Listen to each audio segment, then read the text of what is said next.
Morning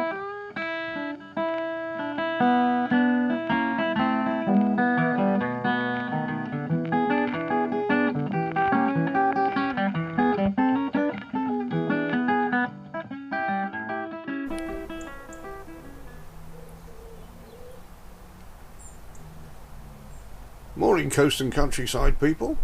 Now this is a replacement video for the video I made the other day because I didn't quite explain things properly. So as Diana pointed out, alcohol and water mix and don't settle out in a separate layer, so I got that bit slightly wrong. So I thought rather than try and correct it on the bottom of the video, we'll do the whole thing again and I can explain it a bit better right from the start. So right, our main problem is if we want petrol that hasn't got ethanol in it.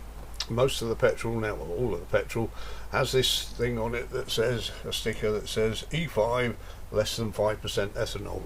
Now that doesn't mean it's actually got ethanol in it, and for this purpose we're testing Gulf petrol from the Gulf petrol station down the road. Now petrol can vary, and just because I've got it from the Gulf station today and I've tested it doesn't mean to say it will be the same tomorrow. So test each batch as you get it.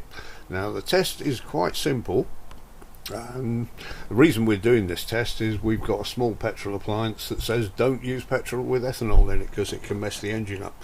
So we need to find out if this petrol's got ethanol in it or not, and it's quite a straightforward test. First off, we've got some water, plain and simple, that's got some beetroot powder in it. Now you can use any food colouring, or you don't even have to use a colouring if you don't want to, it's just to make it easier for you to see.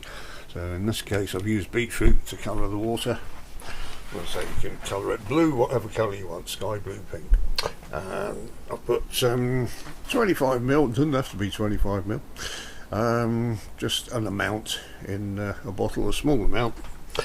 And I've marked that quite clearly. I'll put it on level surface to make sure it is that exact amount. And all we do, he says, try to do this with just two hands, is put the petrol on top of that. And I've used a small bit of petrol because petrol is expensive and I don't want to waste any. And pour just enough on top of that so you can see that it's a distinct layer. See, I've not even used all of that. So next thing to do, obviously don't smoke or use naked flames if you're doing this. Put the top on there and give it a shake.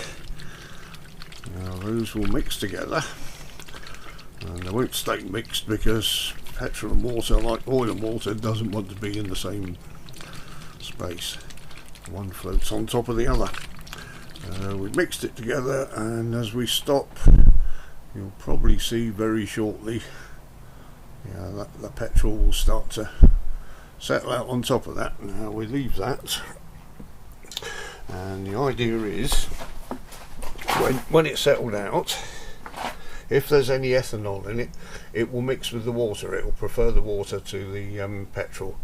So what will happen, I got it wrong in the last one, what will happen is the water layer will get bigger because there'll be ethanol and water, so therefore it will take up more volume, and we will notice the water layer going, or the pink layer with the water, going above 25ml. So we'll leave that for a minute and then look at something else, because while we're at it, petrol these days doesn't last. Since they took the lead out of it, you can't get a great big can of it and keep it and expect it to be usable a year later, because it won't be. And also it can damage your engine. So I use this stuff, it's called a Briggs & Stratton Fuel Fit in this case, but other additives are available. And I put 10ml of this to every litre of petrol when I use the lead-free petrol. And with this one, you take the top off the right hand one, squeeze the bottle, and some of it will go into that little chamber at the top. When it settles out, I've measured this exactly, and there's exactly 10ml when it goes over that shoulder, which is not quite right at the moment, but That's the measure. So 10 mil of that to every litre of petrol. And it says the health and safety details in English there, but if you open it up and look for the English instructions inside, I might be missing a bit, but it's only got how much to mix it with in several different languages. So I've learned that petrol is called benzene in some parts of the world. Also, when you're putting fuel in your engine, keep it clean. This has got a filter on it. We've also got little filters that sit on the inside of the petrol tank to minimise any rubbish going through from the petrol, so keep it clean. If you're going to store, not use your petrol appliances over winter, the best thing to do is to drain them down completely, because the petrol goes sticky if it hasn't got any lead in, and it can gunk up your pipes and your carburetor. So what I'm going to be doing this winter is I'll take the petrol mowers out and give them a spin during the winter, so the petrol's not just sitting in the carburetors and things. But anyway, we shall go back to the experiment now. Over here, let's move this and come down here without moving that. And as you can see, it's started to settle out nicely there. We've got the 25 mil measure there. If we just bring that up a little bit there, actually, yeah, I can't do it on a level surface here. Let's try and get down a bit better. Yeah, it's still staying at 25 mil there. Here's one I did 3 days ago when I did the original video, and my measure pure and simply on this one was the bottom of this label.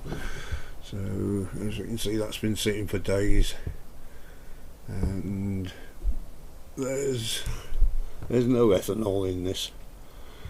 You can see quite easily that the layer is the same, the level is the same. So at the moment we can say that the Gulf petrol from down the road hasn't got any in there. It varies from region to region, and it might vary from batch to batch, so test every batch just to be on the safe side, especially if your appliance says do not use ethanol petrol in it. Well, I hope that's made it a bit clearer than the last video.